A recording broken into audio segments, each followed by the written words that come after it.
त्यांना पैसे वाटल्याशिवाय पर्याय नाही आहे. त्यांची पायाखालची वाळू घसरलेली आहे.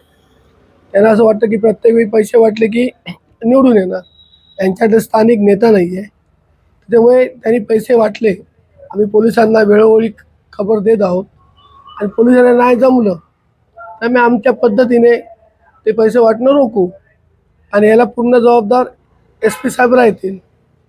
निलेश राणे साहेब जवळजवळ 3 ते 3.5 तास पोलीस स्टेशनला तड ठोकून होते. याबद्दल काय सांगाल? म्हणजे पोलिसांवर दबाव आहे का? ज्या अर्थी आमदार साहेबांना बसून FIR दाखल करून घ्यावी लागते, या अर्थी पूर्ण दबाव आहे. 100% दबाव आहे. त्यात काही विषयच नाही आहे. वोटिंगला 25,000 रुपये दिले गेलेत एका वोटसाठी. तर त्याला आपण काय पुरावा देऊ शकत नाही ना. कोणी येऊन सांगणार नाही मला दिले म्हणून. पण आमची काही माणसं आहेत ते आम्हाला सांगतात 25 रुपये दिले, म्हटलं घ्या. कुठल्याही परिस्थितीत संजू परबांना पाडायचाच असा चंग बांधलाय.